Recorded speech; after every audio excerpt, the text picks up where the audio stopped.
अस्सलाम वालेकुम। एक नए वीला के साथ तैयब बलोच फिर से आपकी खिदमत में हाजिर है। उम्मीद है आप खुश होंगे और दुआ भी है कि अल्लाह आपको तंदुरुस्त रखे, सेहतमंद रखे।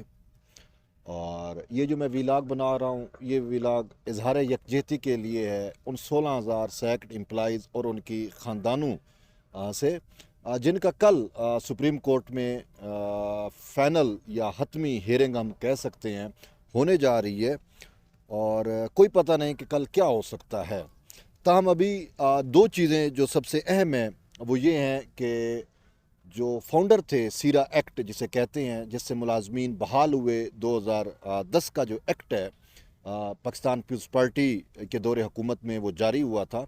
रज़ा रब्बानी उसके खालिक रहे हैं, यानी कि वो ब्रेन चाइल्ड था रज़ा रब्बानी का, और खुर्शीद शाह पर मुश्तमिल एक कमेटी थी जिन्होंने इन तमाम केसेस का जो मुलाजमीन बरतरफ हुए थे पोलिटिकल रिवेंज के नतीजे में उनके सारे मामलात का जायज़ा लेकर उन्होंने एक्ट जो है वो जारी किया था। तो अब रज़ा रब्बानी जो है वो ख़ुद इस केस के अंदर, यानी कि ये जो 17 अगस्त का फ़ैसला था उससे मुतल्लिक जो नज़रसानी दायर की गई सैकड़ एम्प्लॉइज़ की जानिब से और ख़ुद वफाक की जानिब से, उसमें रज़ा रब्बानी अब वकील हैं आई बी के कुछ मुलाजमीन हैं, शायद आई बी सिंध के मुलाजमीन हैं, उनके वो वकील हैं और वो इस हवाले से अपने दलाइल जो है वो देना चाहते थे। गुज़िश्ता जो समाअत थी जुमेरात को इस हवाले से लास्ट समाअत हुई, तो उस पे रज़ा रब्बानी साहब का ये मौक़िफ़ था। उन्होंने कहा कि मुझे वक्त चाहिए और अदालत का कहना था कि आपको हम 15 मिनट दे सकते हैं, तो उन्होंने कहा नहीं, मुझे तकरीबन 1.5 घंटा चाहिए। ये खैर मैं अपने पिछले वीलॉग्स के अंदर भी ये सारी बातें मैं डिस्कस कर चुका हूँ। तम कहने का ये मतलब है कि रज़ा रब्बानी कल अपने दलाइल का आगाज़ करेंगे और केस की समाअत 11:30 बजे उसी कोर्ट रूम नंबर 1 में होगी, जिसकी जस्टिस उमर अता बंदियाल की सरबराही में।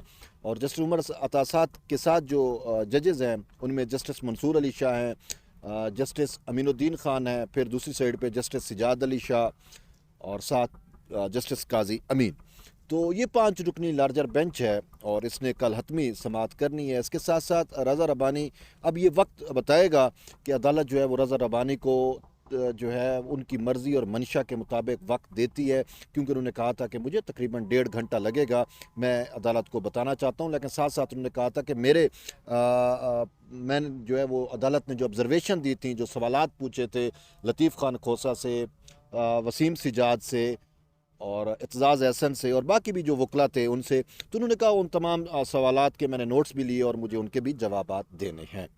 तो रज़ा रब्बानी के बाद फिर अटारनी जनरल ने वफाक का मौक़िफ़ पेश करना है। तो अटारनी जनरल का भी जब हमारी उनसे इंटरेक्शन हुई, हमने उनसे पूछा कि आपकी तैयारी कैसी है, और हमें जजेज़ का जो माइंड है वो तो मुख्तलिफ़ ऑप्शंस दे रहे हैं, तो आपका इस पर क्या मौक़िफ़ होगा कि क्या वो जो उन्होंने आपसे सवालात पूछे हैं, 7 से 8 सवालात हैं, जिसमें मेन सवाल ये है कि क्या अगर हम पार्लियामेंट को मामला वापस भेज देते हैं और जो आइन में या सीरा एक्ट के अंदर जो सुकम मौजूद है वो पार्लियामेंट उसको दूर करे, क्या कर सकती है या करेगी। एक ये था, दूसरा ये था कि जो मरकज़ी केस था जस्टिस सिजाद अपना जस्टिस मुशीर आलम वाला, जिसमें उन्होंने ये जजमेंट दी थी, तो उन्होंने कहा था वो जो मरकज़ी केस था उस केस में जो वफाक का मौक़िफ़ था वो तो ये था, उन्होंने तो एक्ट की मुखालफत की थी। और अब वफाक जो है या फेडरेशन जो है, हुकूमत पाकिस्तान जो है, वो एक्ट की जो है वो हिमायत क्यों कर रही है, इस सवाल का भी जवाब दिया जाए। इस पे तो मैं आपको पहले ब्रीफ़ करता चलूँ, इससे पहले कि मैं दीगर सवालात की तरफ जाऊँ जो अदालत की जानिब से पूछे गए, मैं ये ब्रीफ़ करता चलूँ कि ये जो था ना कि वफाक ने पहले मुशीर आलम जब इसकी समाअत कर रहे थे, मेन जब केस था, तो उसमें वफाक ने एक्ट की मुखालफत की। क्या वाकई वफाक ने एक्ट की मुखालफत की? मेरा ख्याल है कि वफाक ने एक्ट की मुखालफत नहीं की। मैंने अपने गुज़िश्ता वीलाग के अंदर बताया था कि आई.बी की जो इंटरनल पॉलिटिक्स है वो इस केस के ऊपर असरअंदाज हुई, और साजिद अलियास भट्टी एडिशनल अटारनी जनरल जो है वो विदाउट नोटिस। बात ये है कि अगर वफाक को नोटिस होता, वफाक का मौक़िफ़ लीगली पेश होता, तो अटारनी जनरल तो कभी ये ना कहते सुप्रीम कोर्ट में कि जो मरकज़ी केस था उसमें ना फेडरेशन को नोटिस हुआ और ना अटारनी जनरल को नोटिस हुआ और मुझे सुना भी नहीं गया। ऐसा है ना? ये मौक़िफ़ तो आपके सामने है ना, सैकड एम्प्लॉइज़ जो मेरा सुन रहे हैं, उनको तो मुझसे ज़्यादा इन चीज़ों का पता है, क्योंकि वो तो स्टेक पे लगे हुए हैं ना। वो तो हर मतलब है कि एक-एक ब्रीक बिनी पे उनकी नज़र है। तो अगर नोटिस होता, सिंपल बात है, तो अटॉर्नी जनरल तो ये झूठ ना बोलते ना अदालत में। तो इट मीन नोटिस नहीं था। और साजिद अलियास भट्टी जो एडिशनल एडवोकेट अटॉर्नी जनरल हैं, उन्होंने जो मौक़िफ़ पेश किया, वो वफाक की जानिब से हरगिज़ मौक़िफ़ नहीं था। वफाक का मौक़िफ़ उस वक्त आता जब वफाक को नोटिस होता और वो अटॉर्नी जनरल को नोटिस होता। तो एडिशनल अटॉर्नी जनरल ने शायद अपने तौर के ऊपर वो उस आईबी की जो सियासत है, वो या जो साजिश है, वो उसका हिस्सा बने, और उन्होंने जो है मुखालफत की, एक्ट की, और फिर अदालत ने उस एक्ट को जो है वो उड़ा के रख दिया। तो ये तो मेरी अंडरस्टैंडिंग है, ठीक है। अब अटॉर्नी जनरल जब इस हवाले से मौक़िफ़ पेश करेंगे कि पहले क्यों वफाक ने मुखालफत की और अब क्यों हिमायत कर रही है, तो वो जो रीज़न है वो रियल रीज़न सामने आ सकेगी, ठीक है। और बाकी अटॉर्नी जनरल से ये भी सवाल पूछा गया था कि आप जो है ये भी बताएं कि कैटेगराइज करके मुलाजमीन को दें कि कौन से ऐसे मुलाजमीन हैं जो अदालतों से बहाल हुए, हाई कोर्ट्स हैं, Sindh high court, Balochistan high court, या Punjab high court, whatever, या सुप्रीम कोर्ट, या फेडरल सर्विस ट्रिब्यूनल जिनको बहाल किया, जो यानी कि लिटिगेशन के बाद बहाल हुए, वो कौन से मुलाजमीन हैं, और वो कौन से मुलाजमीन हैं जो आर्डिनेंसेस के तहत बहाल हुए थे। यानी कि तकरीबन 4 आर्डिनेंसेस भी आए, ऑर्डिनेंस पे ऑर्डिनेंस आता रहा कि यानी कि कुछ मुलाजमीन जब आर्डिनेंस के तहत है, फिर उसमें कोई कमी खामियाँ थी तो वो दोबारा एक आर्डिनेंस, तो यूँ जो आर्डिनेंसेस के तहत बहाल हुए वो कौन से मुलाजमीन हैं, और फिर एक्ट के तहत जो मुलाजमीन बहाल हुए वो कौन से हैं। तो उन्होंने कहा हमें कैटेगराइज करके दे। फिर इसके साथ साथ जो सीरा एक्ट 2010 है, इसकी क्लासिफिकेशन भी मांगी है, इसके सेक्शन वगैरह, इसकी क्लासिफिकेशन कि कौन सा सेक्शन क्या कहता है और किस तरीके से ये बनाया गया। तो ये अटॉर्नी जनरल की यानी कि अदालत की जानिब से इन सवालात के जवाबात जो हैं वो अटॉर्नी जनरल से मांगे गए हैं। अब अटॉर्नी जनरल ने रज़ा रब्बानी के जब कल दलाइल मुकम्मल होंगे, उसके बाद अटॉर्नी जनरल अपना मौक़िफ़ पेश करेंगे और इन सवालात के पहले वो जवाबात देंगे, और फिर फेडरेशन का भी मौक़िफ़ पेश किया जाएगा कि फेडरेशन इस केस के अंदर क्या चाहती है और फेडरेशन की क्या ख्वाहिश है। ताहम फेडरेशन ने अपना केस जो है वो वाज़े तो पेश कर दिया है, क्योंकि अटॉर्नी जनरल ने, फेडरेशन का ही नुमाइंदा होता है अटॉर्नी जनरल ना, और जो सेक्रेटरी एस्टेब्लिशमेंट है उनकी जानिब से ये पिटीशन तैयार की गई थी, और उसमें उनका वाज़े मौक़िफ़ आ गया है कि हुकूमत इनको सैकड एम्प्लॉइज़ को बहाल करना चाहती है। ताहम अदालती फ़ैसला जो है वो आड़े आया है, तो इसी वजह से मैटर सुप्रीम कोर्ट में भेजा गया। हुकूमत ने मैटर सुप्रीम कोर्ट में भेजा, हुकूमत की जानिब से ख़ुद इसमें नज़रसानी की गई कि अदालत जो है वो अपने फ़ैसले पर ख़ुद रिव्यू करे, और फ़ैसला वाज़े तौर के ऊपर हुकूमत ने यह कहा कि जो जस्टिस मुशीर आलम वाला फ़ैसला था 17 अगस्त को, जिसके नतीजे में ये 16,000 मुलाजमीन अब सफ़र कर रहे हैं, बेचारे नौकरियों से निकाल दिए गए,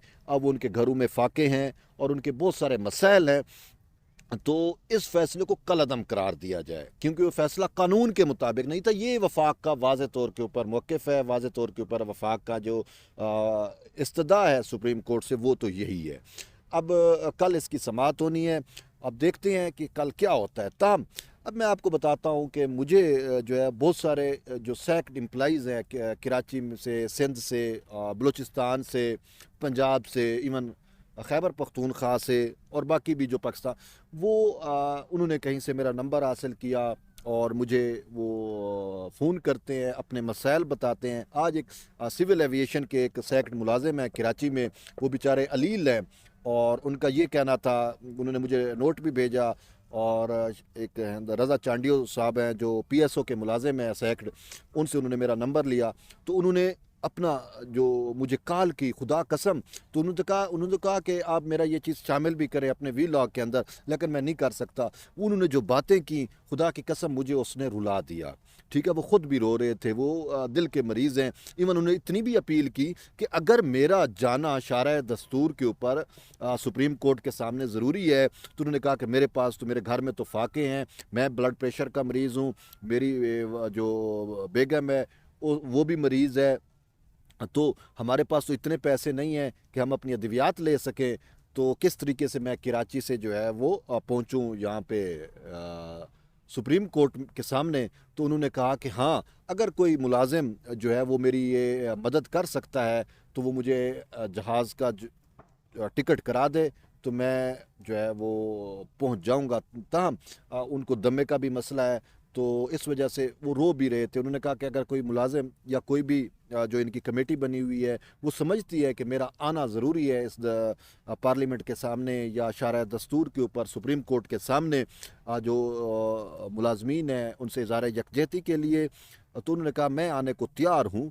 ताहम अगर कोई दोस्त मेरा टिकट स्पॉन्सर कर दे, ताहम उसे मैंने भी यही मशवरा दिया और कहा कि आपके आने की ज़रूरत तो नहीं है, क्योंकि आपको दमे का भी मसला है जहाज़ में बैठने से। मैंने कहा शायद आपको टिकट तो स्पॉन्सर कर देगा, टिकट का तो कोई मसला नहीं है, लेकिन आप जब आएंगे तो वो मसाइल हैं। हो सकता है कल कोई अदालत ऐसा ऐसा हो सकता है कि अदालत कोई ऐसा फ़ैसला कर दे जो ख़ुद सेक्ट एम्प्लॉइज़ के लिए काबिल कबूल ना हो, तो वो कन्फ्रंटेशन की तरफ भी मामला जा सकता है। अल्लाह ना करे ऐसा इशू बने, तो फिर कुछ भी ऐसा हो सकता है। तो ऐसे लोग को शायद नहीं आना चाहिए। ताहम वैसे इज़हार यकजहती के लिए जितने मुलाजिम जो हैं वो आ सकते हैं, सेक्ट उनको आना चाहिए।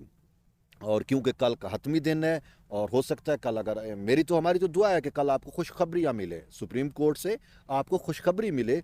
और खुशखबरी क्या है वो ये होनी चाहिए जो हमारी सुप्रीम कोर्ट से अपील भी है, इस्तदा भी है, हमारी भी है, सेक्ट एम्प्लॉइज़ की भी है, उनके वकला की भी है, उनकी फैमिलियों की भी है, और शायद हर पाकिस्तानी की है, कि जो फ़ैसला दिया गया वो फ़ैसला गलत था और उस फ़ैसले को अदालत कलअदम करार दे। ये ऑप्शन वगैरह जो हैं वो काबिल कबूल नहीं है। ये मरात वगैरह कि पेंशन दे दो, मरात दे दो, इन पेंशन मरात से क्या होता है? उन्होंने तो अपनी पूरी जॉब ही नहीं की, कभी निकाल दिया जाता रहा, कभी वो आते रहे, वट एवर जो भी आपके सामने इशूज़ हैं।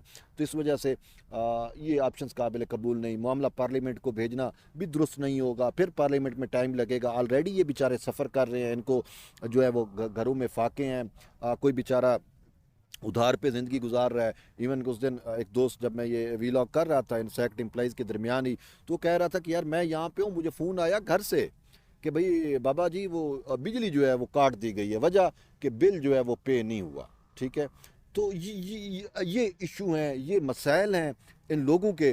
तो अब सुप्रीम कोर्ट के जो जज हैं, जस्टिस उमरता बंदियाल एक इंतहाई पोलाइट और नफीस इंसान है, और वो इनका दर्द समझते हैं, वो दर्द रखते हैं, और उन्होंने इसका बरमला इजहार भी किया जब ह्यूमैनिटेरियन बेसिस के ऊपर उनसे अपील की गई मुख्तलिफ वकला की जानिब से। इवन के रज़ा रब्बानी ने कहा कि आप जो है वो ह्यूमैनिटेरियन बेसिस को भी जो है वो सामने रखें, और ये देखें कि आज की इस महंगाई के अंदर ये लोग किस तरीके से, जब इनकी बद्दी तनख्वाहें थी, जो तनख्वाहें इनको आ रही थी वो तनख्वाहें बंद हो गई, तो ये किस तरीके से गुजारा कर रहे हैं, इनके क्या क्या मसाइल हैं, आप उनको मद्देनज़र रखें और ह्यूमैनिटेरियन बेसिस पे आप वो करें।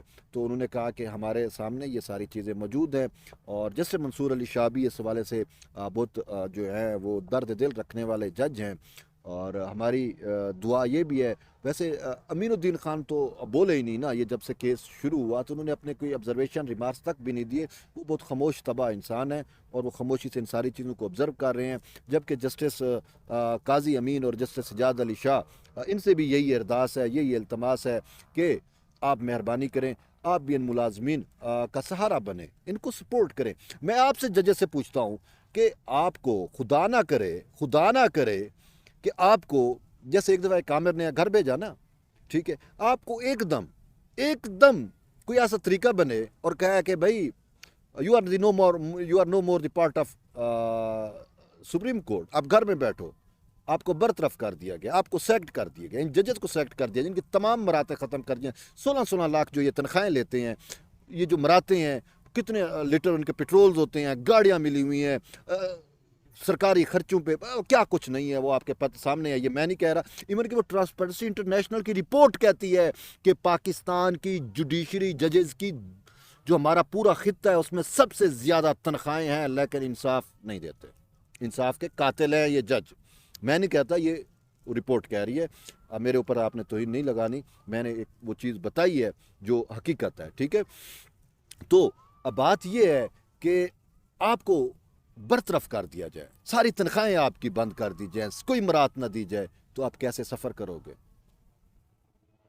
ठीक है, हाँ वो जज तो सफ़र कर सकता है जिसके बहुत ज़्यादा असासे हैं, जो ख़ानदानी तौर पे रईस है, या उसको मतलब है लिवलीहुड का मसला नहीं है, लेकिन एक सफ़ेद पोश जो जज हो, जिसकी गुजारा ही इन तनख्वाहों पे हो, तो उसके लिए क्या मसाइल होंगे। आप अपने आप को इन मुलाजमीन की जगह पे रखें। और इसी वजह से बेहतरीन मिसाल दी थी जस्टिस वो अपना सरदार लतीफ़ खान खोसा ने, बड़ी बेहतरीन मिसाल दी थी। उन्होंने कहा था कि आप ये कह रहे हो कि मुलाजमीन को कैसे बहाल किया। उन्होंने कहा बिल्कुल ऐसे बहाल किया जैसे हमने जजेस को बहाल किया था। उन्होंने कहा जब एक आमिर ने आपको उठाकर बाहर फेंक दिया था, भूल गए हो वो वक्त। ये लतीफ़ खान खोसा कहता, जब एक आमिर ने उठाकर आपको बाहर फेंक दिया था, तो यही पीपल्स पार्टी की हुकूमत थी जिसके ऊपर इल्ज़ाम लगाया जाता है कि इन्होंने जो है वो गैर कानूनी तौर पर नौकरियां दी। उन्होंने कहा ये पीपल्स पार्टी का काम ही रोज़गार देना है। उसका मंशूर के अंदर लिखा हुआ है कि हम रोज़गार देते हैं, रोज़गार छीनते नहीं हैं। ये पाकिस्तान मुस्लिम लीग नून की हुकूमत थी या केयर टेकर हुकूमत थी जिन्होंने इन लोगों से रोज़गार छीने। और फिर इस अदलिया ने रोज़गार छीन लिया। किसने? मुशीर आलम ने। वो खुद तो रिटायर हो गया, कितने लाखों की पेंशन ले रहा होगा। इसी मुशीर आलम की पेंशन बंद कर दी जाए, मरात खींच ली जाए, गाड़ियाँ इससे ले ली जाए, वो जो पुलिस वाले मिलते हैं, जो संतरी मिलते हैं, वो वापस ले लिए जाए। और जो उसने प्लाट लिए हैं, इन बेचारों को तो शायद प्लाट भी नहीं मिले ना, जो सरकार के खाते से 2-2, 3-3 प्लाट लिए हैं, वो प्लाट उससे खींच लिए जाए। फिर उसको कहे कि आप गुजारा करो, पता चल जाएगा उसको। ये तो यार कोई इंसाफ की बात नहीं है ना। अपने लिए सारी चीज़ें आपके लिए जायज़ हैं और बाकी लोगों के लिए सब चीज़ें नाजायज़ हैं। भाई ये मिडिल क्लास लोग हैं। जो नौकरी पेशा तबका होता है वो बेचारा मिडिल क्लास होता है, और आपने इनको इंसाफ देना है। अपना 17 अगस्त के फैसले को आपने कलअदम करार देना है। और क्योंकि ये मुलाजिम भी यही कहते हैं, ये मेरी वो नहीं है, ये मुलाजमीन की राय है। वो कहे हम नहीं मानते, हम किसी ऑप्शन को नहीं मानेंगे, हमें चाहिए तो सिर्फ वो जो गलत जजमेंट है सुप्रीम कोर्ट का, उसको उड़ाना चाहिए। ये उनकी जो राय है और वो इसी पे ही आएंगे। आपको क्या होता है वो तिलोर वाली जजमेंट, एक दुरुस्त जजमेंट जैसे जस्टिस जवाद ख्वाजा जैसे नफीस जज ने तहरीर किया था, जस्टिस काजी ने और जस्टिस जोश मोहम्मद खान खोसा ने, उसको तो आपने 2 नंबर तरीके से वो जजमेंट आपने उड़ाई। 2 नंबर तरीका था ना उसमें। तो उस टाइम जस्टिस दोस्त मोहम्मद मौजूद थे नरसानी केस में, अगरचे जस्टिस जवाद ख्वाजा रिटायर हुए थे ना, दोस्त मोहम्मद और जस्टिस काजी तो मौजूद थे। आपने उनको, उनमें से एक जज को आपने शामिल नहीं किया था, सिर्फ जस्टिस काजी को बिठाया और वो भी उसने इख्तलाफी नोट लिखा। वो आप भूल गए हो। एक दुरुस्त जजमेंट को आपने नजरसानी में जाके उड़ा दिया। तो फिर क्यों एक गलत जजमेंट को आप नजरसानी में क्यों नहीं उड़ा सकते? क्या आपकी मजबूरी है?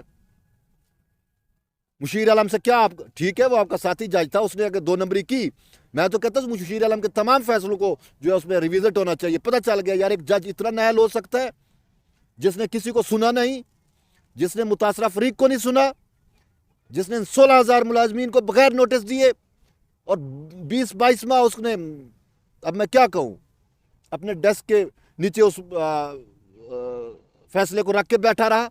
और एंड पे जब रिटायर होने लगा 1 दिन पहले उसने ये फैसला दिया। इट मीन उसकी बदनीयती थी ना।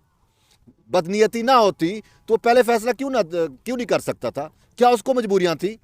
एंड पे जाके उसने फैसला दिया। मुझे तो यही लगता है जस्टिस मुशीर आलम को इन सैक्ड एम्प्लॉइज तो नहीं मैं ये कह सकता, लेकिन शायद पीपल्स पार्टी या बीबी शहीद के साथ उसका बुग़्ज़ था, जो उसने ये बुग़्ज़ एंड टाइम पे निकाला है।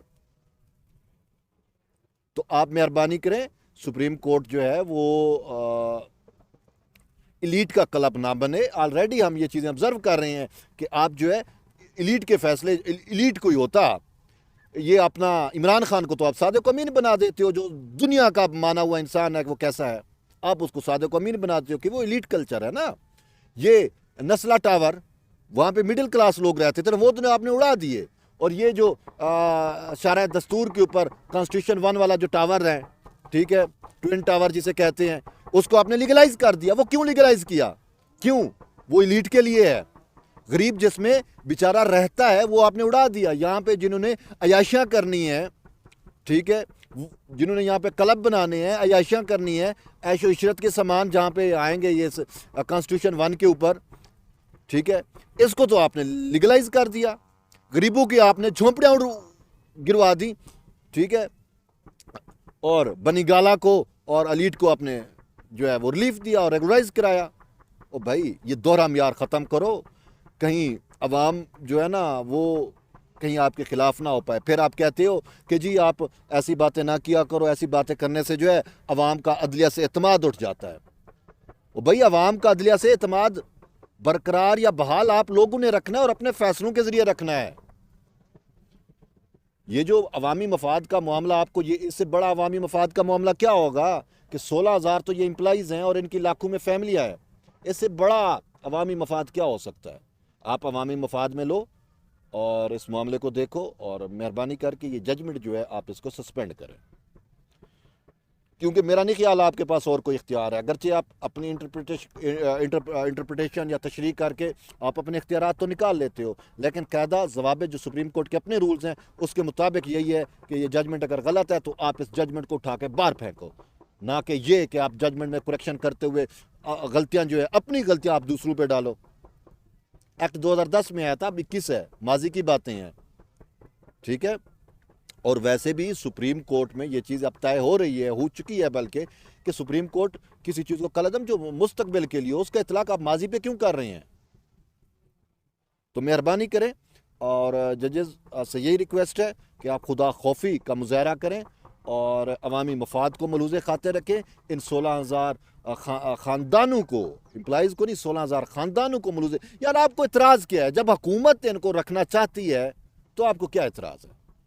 हुकूमत ने तो कोई मुखालफत नहीं की, किसी और इदारे ने भी मुखालफत नहीं की। प्रमोशन का मैटर था, वो एक छोटा सा मैटर है। बुनियादी इंसानी हकूक में रज़ा रब्बानी साहब का तो यही कहना था ना कि भाई बुनियादी इंसानी हकूक तो मुतासर हुए इन सैकड़ एम्प्लॉइज़ के। प्रमोशन एक जो है वो तो एक सैलरी है, वो तो उसको आप बुनियादी इंसानी हक नहीं कह सकते। रोज़गार बुनियादी इंसानी हक है, वो उनको मिल गया। अब प्रमोशन होना ना होना या उसमें उसका भी मैकेनिज्म तय हो जाता है। बहुत सारे इदारे हैं जहाँ पे ये इशू ही नहीं था, उन्होंने अपने तौर पे मैकेनिज्म तय किए हुए, तो उनकी लिस्टें ये लगती हैं इन मुलाजमीन वाली। और फिर आप ये कहते हो कि ये भी साबित करो कि ये कानूनी भर्तियाँ जो है वो कानूनी थी। रज़ा रब्बानी ने ठीक कहा, उसने कहा मैं आपको लेटर दे सकता हूँ, कॉल लेटर दे सकता हूँ, मैं आपको ये दे सकता हूँ कि इनके इंटरव्यू कब हुए, कैसे हुए, वो तमाम डाटा मेरे पास मौजूद है। और फिर जब इनको रीइंस्टेट किया गया था 2010 में, 2009 में, इनकी दोबारा इनसे वो टेस्ट वगैरह लिए गए थे और इनका क्राइटेरिया चेक किया गया था कि ये उस क्राइटेरिया पे गवर्नमेंट के पूरा उतरते हैं या नहीं उतरते। ऐसे नौकरियां नहीं दे दी गई थी। ये कोई वो जजेस नहीं लगते कि ऊपर चीफ जस्टिस जिसको चाहे या ये जुडिशल कमीशन जिसको चाहे, जिसकी कहानी हो और वो उठा के तो आप उसको जज लगा दो। नहीं बाबा, ये सरकारी इदारे हैं, इनमें बड़ा तरतीब होती है और बड़ा तरीक़ेकार के तहत चलते हैं। ये नहीं है कि आप जो है वो सिंध हाई कोर्ट में अपने ही सीनियरिटी के रूल्स की खिलाफ वर्जी करो। ये सीनियरिटी का मसला था ना, ये चलो ये जिस पे इन 16,000 जजेस को उड़ाया, सीनियरिटी के इशू पे उड़ाया ना, तो आप सुप्रीम कोर्ट ने खुद सीनियरिटी के इशू के ऊपर क्या किया? सीनियरिटी के इशू के ऊपर आप जस्टिस जो है वो, अब मैं क्या कहूँ, सिंध की जुडिशरी में तो ये सबसे बड़ा मसला रहा ना। Chief justice Sindh high court को आपने यहाँ पे क्यों नहीं लगाया? 2 नंबर तरीके से आप एक और जज को यहाँ पे लेके आ गए और फिर उसको राजी करने के लिए उसको कहा आपको हम अडाक पे लगाएंगे। यार कुछ शर्म करो, कुछ हया करो। वहां पे आप सीनियरिटी नहीं देखते, अपने मामलात में आपको इंसाफ नजर नहीं आता और बाकी जगहों पे आप वो चीज़ों, यार बस अब इतना ही मैं कह सकता हूँ। और क्योंकि डर भी है कि हम सुप्रीम कोर्ट में होते हैं, कहीं आपको गिराना गुजरे।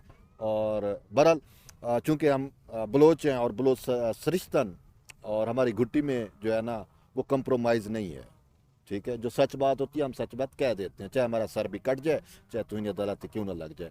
बहरहाल मेरी आपसे यही इल्तमास है जजेस से कि आप इन मुलाजमीन को देखें, इनके ख़ानदानों को देखें, बुनियादी इंसानी हकूक़ को मद्देनज़र रख के इनको जो है आप खुदारा इनको जो है आप रीइंस्टेट करें और इनको बहाल करें और वो जो अपना जजमेंट है उसको उड़ाएं, मेहरबानी।